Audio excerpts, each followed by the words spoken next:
As I was reflecting on last week's sermon with Reverend Dr. Susan Diamond and preparing for this week's message, Susan said something that will stick with me for a really long time, and I wanted to share it with you. She said something along the lines of, it's not Peter the person that is the focus of what is said both last week and this week, but it's what he proclaimed. The fact of what he proclaimed last week being very different than what we read that he proclaims this week. Because last week, Peter proclaimed that Jesus is the Christ, the Son of the living God. Remember that moment of victory where we were like, yes, he got it right. But this week, we just heard these words, God forbid it, Lord, this must never happen to you. And then Jesus rebukes Peter and says, get behind me, Satan. There's only a few verses separating the moment where he got it right and the moment where he did not. So it makes me begin to wonder, where did that divine intervention go? I mean, here we go again. One moment, Peter is walking on water, and the next minute, he is treading water. And as I read that line, even in my own sermon, as I compared both of those sayings, the depths of my soul went, wow, don't we get that? That one moment last week, I was celebrating the young people and the families that were gathered, and only a few hours later, I'm wondering why no one came to my workshop. One moment we look like life is working. You're like, yes, we got this. And the next moment, your mother-in-law falls again. Your husband is having medical issues. The tests come back positive again. The engine light goes on. Something happens, and whatever that smooth moment, that smooth ride that was going gets bumpy. It gets really bumpy. And then we all of a sudden have to regroup and ask ourselves, what are we going to do? Well, I baked myself some comfort food. And Anna Jane then made me watch some short toddler Groot videos. Who knows who Groot is? Okay. Who does not? It's okay. So I think that there are some things, actually, that Peter and even myself could learn from Groot when things are messy in both of our faith and life stories. So for those of you who do not know, Groot, in a simple explanation, is a personified tree who also happens to be a superhero and a toddler in this situation. So no matter his age, the only thing Groot says is, I am Groot.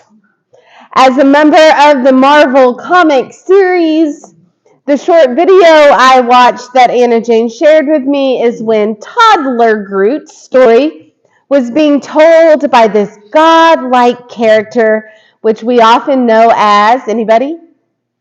The Watcher.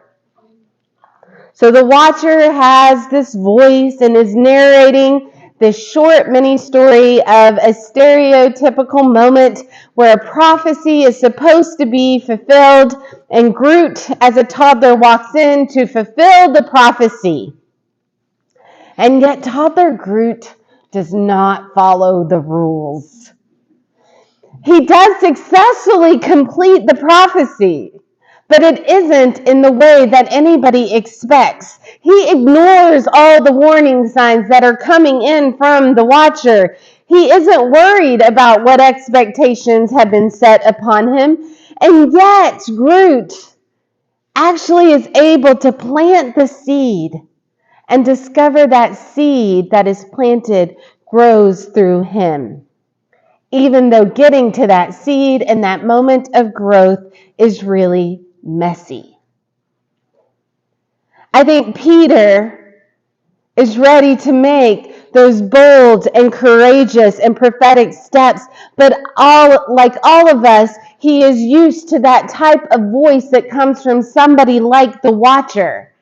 And so all of a sudden, when things start to get messy, we're not sure how to respond. I mean, it is one thing to stand against the Roman Empire that seems almost out of reach to us in the previous text.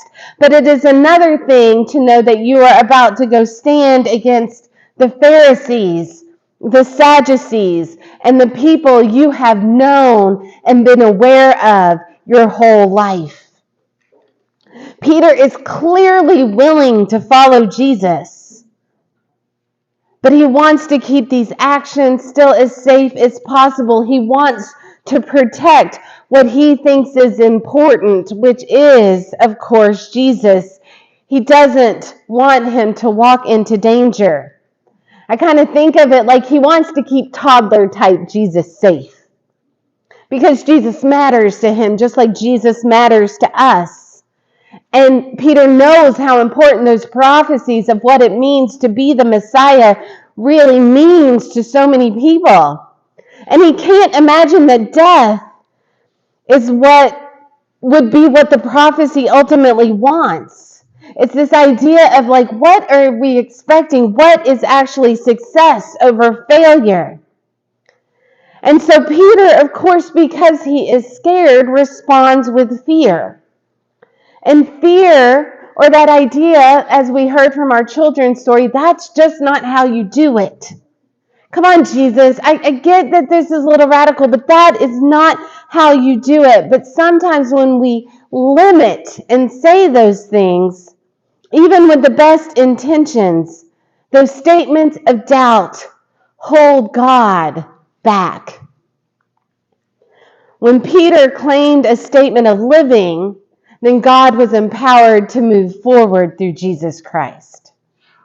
When Peter proclaimed a statement of fear, that held God back. And so we have to ask ourselves, how can we struggle with death and life?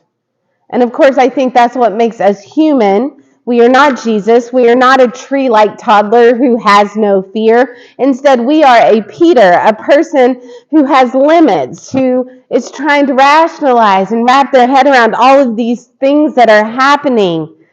We are people who know that death is final.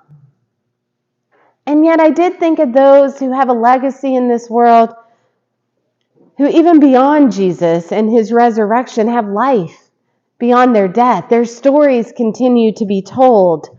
I think of Anne Frank and Martin Luther King Jr., Galileo. Or then I also think of others in our lives who have legacy that have lived on in us in much smaller ways. Family members who still live through us, ancestors of even this congregation, those who may not be known by the world, but are known by our world. But Jesus is called, of course, and continues to be known by the world. And so we have to go. Does that mean Jesus has to die? Is the only way humans pay attention is through negative and death? Why can't there be another way? Why can't there be Peter's way? Why does it all of a sudden every year when we come to this time of Lent have to be messy? And I will be honest that I ask these same types of questions every year. And I ask them because I get scared. I doubt. I'm worried about where there is evil and where there is good. And I want to keep Jesus safe. This reminded me of a terrible camp song. And I haven't heard this terrible camp song in a while. So maybe its terrible theology finally helped it die. But even though it was a terrible camp song, it was a super fun camp song to sing. It was basically a song that we could put our Jesus in a box and carry Jesus around with us. And I really like Jesus in a pizza box. I thought that was fun. It has absolutely no real relevance to my sermon, but I'm just noting, as we talk about Jesus in a box, that's just a fun image. And in the song, however, while we would put Jesus in a box, we would pull him out and we would share him with our friends. But of course, the first theological issue with this is we shouldn't put Jesus in a box. We don't own Jesus. We claim relationship with Jesus and that our ownership is to his love. But anyone who's in a relationship knows that who we claim does not mean we have the power to limit or simplify them. And have we, like Peter, continued to try to claim relationship with Jesus in a way that simplifies him and that puts him in a box? Even the watcher in the Groot video kept trying to simplify Groot and put him in a box, and it just doesn't work.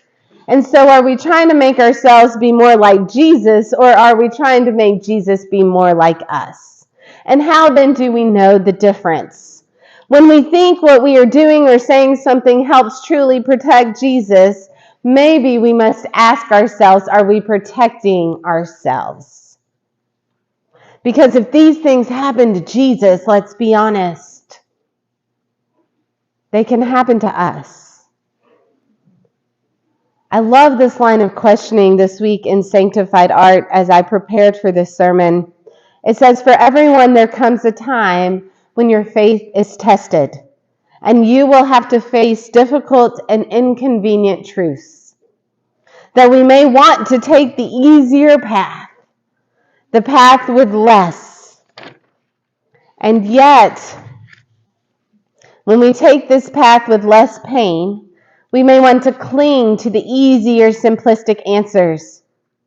Instead, what does it look like when we welcome complexity? Can you stay fixed upon your convictions while also expanding your perspective? Makes me kind of think, are we able to have an open mind, an open heart, and an open spirit? And this led to one other thought that I had as an example this week, and I joked with Anna Jane that she inspired a lot of images for this week's sermon. Because there is a line, and Avery, I am so glad you're here this Sunday, because I'm like, every time I do a Frozen reference, you're not here, but you were here this week, because it is from Frozen, and it is where young Elsa is told that fear will be her enemy. Now, Elsa's interpretation as a child is that if fear is going to be my enemy, then I'm going to choose to try to not feel anything. Yet what ultimately happens is that without facing her fear, she doesn't know how to control any of the divinity within her. And thus we have to remind ourselves that we can't control divine powers and movements. And fear is the enemy when it stops us short from actually trusting and engaging and doing the complex work of the whole picture. And therefore, what Peter is saying isn't wrong. It just isn't the whole picture. It isn't allowing the Spirit to move where Jesus leads. It's seeing the rock of fear that's in front of us, but not the fact that we may be actually being asked to walk around that rock. Pretending we don't have fear is also like sitting here and saying we're not scared. It's also an enemy. It is putting a stone in the way without acknowledging and seeing it that it may trip us up if we don't name and note it. So we need to name our fears and note that we don't want to let them hold us back. And so we continue to follow Jesus. We continue to open our hearts. We open our spirit, and we let our minds stand. We don't let our minds stand in the way of sometimes what rationally seems very scary and very hard. Instead, we walk towards what is scary and hard, not so we can control it, but so we can, this is a bad pun, let it go. So as we continue to wander this Lenten season, we can see that Peter continues to have an open heart, even when his mind struggles. That he can let go, but he will also let go at times, and then one moment later come back and end up sinking. That he gets it right, and then he gets it wrong, but amazingly enough, he keeps going. And he can also continually keep his wandering heart fixed, on the love of Jesus. And that's why we love Peter. Because Peter continues to be us. We, like Peter, continue to try to build foundational ways of knowing and following Christ. We continue sometimes to try and walk on water and fish for those who need God's love and remind the world that Jesus is Christ. And while we do all of these things, we also sink. We sometimes catch no fish, and then we find moments when we get scared. But we keep going. Because no matter what the expectation may seem to be, God still finds a way to plant the seeds that need to be planted, continues to use us in our imperfect toddler-like ways to be prophetic messengers, that God still finds a way to help us persevere even when our faith wavers and even when we live in uncertain and inconsistent times and understandings. God still finds a way to help us proclaim in messy ways the truth. So we proclaim, not I am Groot, but that Jesus is Jesus. And that, like last week, Jesus is the Christ, the Son of the living God. And now, because we make those proclamations, even though we see the fear and the stones and name them, we can move around them and head towards Jerusalem. And will this next part also be messy? Yes. But we continue to wander forward as Peter did. Amen.